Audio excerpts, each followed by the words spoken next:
Selamat berjumpa kembali di dalam renungan pagi hari ini. Sebelum kita membaca dan merenungkan firman Tuhan, marilah kita bersama-sama mempersiapkan hati dan pikiran kita dan memohon tuntunan Roh Kudus. Mari kita berdoa. Betapa kami bersyukur dapat bangun kembali pagi hari ini. Bapa, sungguh besar kasih-Mu kepada kami. Terima kasih ya Bapa di sorga. Mengawali pagi ini, kami akan kembali membaca dan merenungkan firman-Mu. Kami memohon tuntunan Roh Kudus membimbing kami untuk memahami maksud firman-Mu. Kami juga datang untuk mengaku dosa kepadamu. Kami yang lemah, yang gagal melakukan hal yang baik, gemar melakukan hal yang salah. Ampunilah kami dan sucikanlah kami kembali. Terima kasih Bapa. Inilah doa kami. Di dalam nama Yesus kami berdoa. Amin. Saudara-saudari yang dikasihi Tuhan, renungan firman Tuhan pada pagi hari ini terambil dari Yesaya pasal 55 ayatnya yang ke-11. Saya akan membacakannya untuk kita. Demikianlah firman-Ku yang keluar dari mulut-Ku. Ia tidak akan kembali kepadaku dengan sia-sia, tetapi ia akan melaksanakan apa yang Ku kehendaki dan akan berhasil dalam apa yang Kusuruh kepadanya. Saudara-saudariku yang terkasih, judul renungan pada pagi hari ini adalah Percaya akan janji Tuhan. Saudara-saudari yang dikasihi Tuhan, Thomas dan Filipus murid Yesus balik bertanya kepada Yesus sesaat setelah Yesus berkata pada Yohanes 14 ayat 4, "Dan kemana aku pergi, kamu tahu jalan ke situ." Awalnya, mereka tidak memahami perkataan Yesus, namun akhirnya dapat mengerti juga setelah mendapatkan penjelasan lebih lanjut dari Yesus. Yesus adalah satu-satunya pandu untuk memimpin mereka kepada Bapa. Ia adalah jalan dan kebenaran dan hidup. Tidak ada seorang pun yang datang kepada Bapa kalau tidak melalui Dia. Di rumah Bapanya ada banyak tempat tinggal, dan Yesus juga mengatakan bahwa Ia akan datang kembali untuk menjemput mereka. Demikian janji Yesus kepada murid-murid yang akan ditinggalkan untuk melanjutkan pekerjaannya.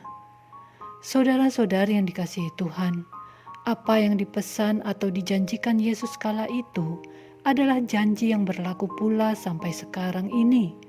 Janji yang sangat menguatkan bagi orang-orang percaya. Janji yang seharusnya membangkitkan optimisme kita di dalam menjalani kehidupan. Bagi orang yang tidak memiliki kepastian tentang sorga, maka sebaiknya mengurung diri saja, karena ada banyak bahaya di sekitarnya. Tetapi bagi kita orang percaya yang telah memiliki kepastian tentang sorga dapat menjalani hidup dengan damai, karena kita meyakini kemana akan pergi selanjutnya setelah menyelesaikan hidup di dunia ini. Saudara-saudari yang dikasihi Tuhan, setiap perkataan firman Tuhan akan terlaksana sesuai yang dikehendaki Tuhan. Perkataan itu tidak akan kembali kepadanya dengan sia-sia. Oleh karena itu, kita harus bersedia untuk mempertaruhkan hidup kita berdasarkan janji-janji Tuhan, hidup pribadi kita dan hidup keluarga kita.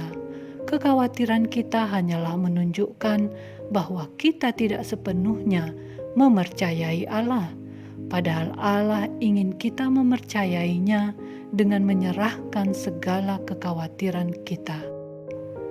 Saudara-saudari yang dikasihi Tuhan, janji-janji Allah bukan hanya berlaku untuk diri kita saja, tetapi juga berlaku untuk kehidupan orang-orang percaya lainnya. Hidup kita bisa menjadi jawaban doa-doa orang percaya lainnya. Demikian pula sebaliknya, kehidupan orang lain bisa menjadi jawaban doa bagi kita. Oleh karena itu, setiap kita dibutuhkan ketekunan selama kita menanti janji Allah digenapi. Kita perlu berdoa meminta hikmat Tuhan. Terkadang Allah menggunakan suatu situasi yang tidak kita inginkan untuk menguatkan iman kita, untuk belajar mempercayai janji Allah. Mungkin Tuhan menjanjikan pemulihan ekonomi kita, tetapi ketika kita menjalani usaha kita, masih saja belum menunjukkan kemajuan.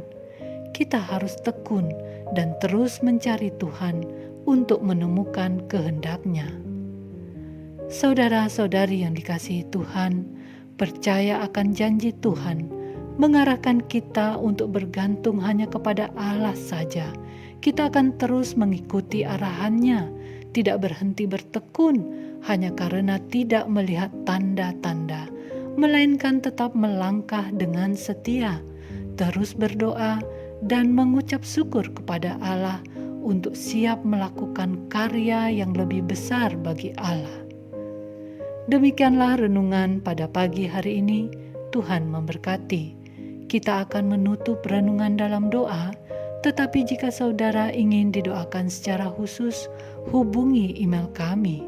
Kerinduan kami agar channel ini menjadi berkat bagi banyak orang. Mari kita berdoa. Ya Bapa, kami bersyukur untuk taburan berkat firman-Mu yang boleh datang pagi ini. Kami yang tadinya lemah, kami yang mulai goyah menanti janji-Mu, kembali dikuatkan. Kami diingatkan dan diajak untuk turut serta di dalam bagian rencana-Mu.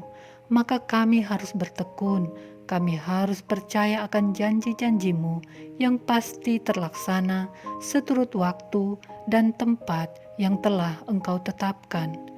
Bila sebentar nanti kami akan melanjutkan aktivitas kami, biarlah apa yang kami pikirkan, perkatakan, dan perbuat senantiasa memuliakan nama-Mu. Kami yakin dan percaya bahwa berkat-Mu akan senantiasa tercurah bagi kami, orang-orang yang setia percaya akan janji-Mu dan hidup di dalam perkenan-Mu. Pertolongan-Mu tepat waktu.